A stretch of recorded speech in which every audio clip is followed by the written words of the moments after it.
कृष्ण प्रेममयी राधा राधा प्रेममयो हरि जीवने निधने नित्यम श्री राधा कृष्णो गतिर्मम। समस्त भक्तजन को श्री राधा अष्टमी की अनंत कोटि शुभकामनाएं। आइए आज श्री राधाष्टमी के पावन अवसर पर राधा रानी के पावन जन्म की कथा, और बहुत सारे लोगों का मन का भाव रहता है कि हम राधाष्टमी का व्रत रखें तो इसका क्या नियम है, इसके ऊपर हम आज संपूर्ण चर्चा करते हुए सबसे पहले हम जन्म की कथा को श्रवण करते हुए कहते हैं, वैसे तो राधा रानी के जन्म के संबंध में अनेक कथाएं शास्त्रों में वर्णित हैं, किंतु ऐसा माना जाता है कि आज से लगभग 5000 वर्ष पूर्व मथुरा के ही पास में महावन कस्बे के निकट रावल गांव में भाद्रपद मास के शुक्ल पक्ष की अष्टमी तिथि अनुराधा नक्षत्र मध्याह्न काल लगभग सोमवार के दिन पिता श्री ऋषभानु एवं माता कीर्तिदा की पुत्री के रूप में श्री राधा रानी का प्राकट्य हुआ। परंतु कुछ दिन बाद उनके पिता महाराज ऋषभानु जी ने वृंदावन में ही वृषभानुपुरा गांव बसाया, जिसे आज हम बरसाना के नाम से जानते हैं। राधा जी का की गृह भूमि यही है, यही वह पवित्र भूमि है जहां श्री राधा जी ब्रज की अधीश्वरी के रूप में पूज्यमान हैं। राधा रानी के जन्म के संबंध में वर्णित है कि राधा जी ने भगवान श्री कृष्ण की भांति अपनी माँ के उदर से जन्म नहीं लिया, अर्थात भगवान भगवती का कभी उदर से प्राकट्य नहीं होता, पितु उनकी माता ने अपने गर्भ में केवल वायु को धारण किया। तब देवी योग माया की प्रेरणा से उन्होंने केवल वायु को ही जन्म दिया, परंतु वहां स्वेच्छा से ही श्री राधा रानी प्रकट हुई। श्री राधा जी कलिंदजा कुलवर्ती निकुंज प्रदेश के एक सुंदर मंदिर में अवतरित हुई थी। जिस समय श्री राधिका का जन्म हुआ उस समय संपूर्ण दिशाएं निर्मल हो उठी। तब महाराज वृषभानु और महारानी कीर्तिदा ने अपनी पुत्री राधिका जी के कल्याण की कामना से कई लाखों गायें उत्तम ब्राह्मणों और संतों को दान करी। राधा जी के जन्म की दूसरी कथा का वर्णन किया गया है कि एक दिन जब वृषभानु जी सरोवर के पास से गुजर रहे थे, तब उन्हें एक बालिका कमल के पुष्प के ऊपर तैरती हुई मिली, जिसे उन्होंने पुत्री के रूप में अपना लिया। तब राधिका जी का अभिषेक किया गया। जिस समय श्री राधा रानी का अभिषेक हुआ उस समय समस्त देवी देवताओं ने पुष्प वृष्टि कर राधा रानी को स्वर्ग के सिंहासन पर विराजमान कराया। परंतु स्वर्ग के सिंहासन पर आसीन करते समय समस्त देवताओं के मन का विचार हुआ कि किशोरी जी तो संपूर्ण ब्रह्मांड के अधीश्वरी है, तो फिर उन्हें केवल 16 कोस में फैले श्रीधाम का ही आधिपत्य क्यों सौंपा जाए। विचार विमर्श के पश्चात निर्णय हुआ, वैकुंठ से भी कई गुना अधिक महत्व मथुरा का है और मथुरा से भी अत्यधिक महत्व श्रीधाम वृंदावन का है।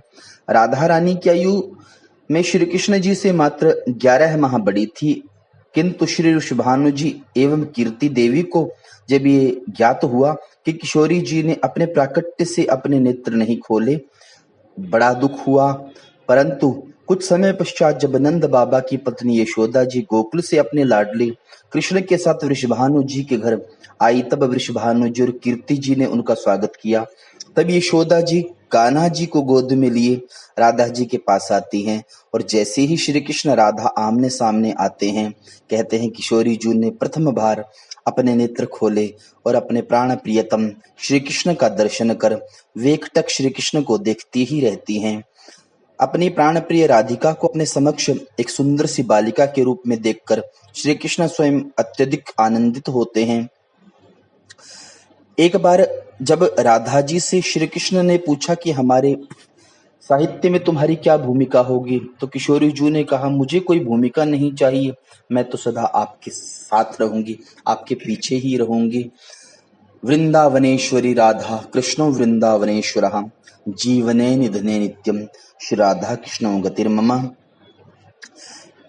यहाँ पर आज श्री राधा रानी के जन्म की पावनी यह कथा हुई।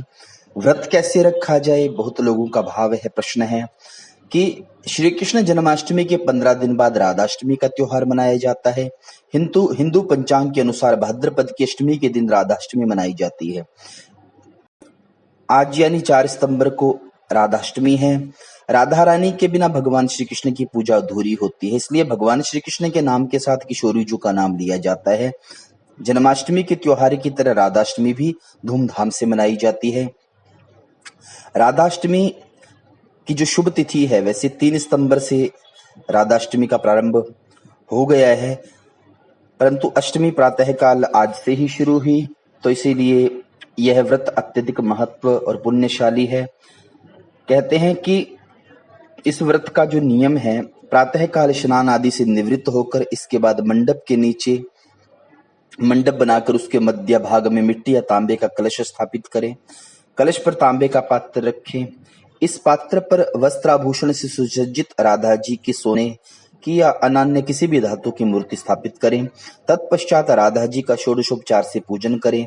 ध्यान रहे कि पूजा का जो समय है वो मध्याह्न होना चाहिए, मध्य का समय हो। पूजन पश्चात पूरा उपवास करें और अगले दिन दूसरे दिन श्रद्धानुसार सुहागिन स्त्रियों तथा ब्राह्मण संतों को भोजन कराएं। तत्पश्चात किशोरी जी का पुनः ध्यान करते हुए हमें यह पूर्ण क्रम करते हुए राधा रानी के चरणों में ही एकनिष्ठ भाव से यह व्रत अर्पित करना चाहिए, क्योंकि किशोरी जी इस जगत में जीव की साध्य हैं, सब कुछ देने वाली हैं।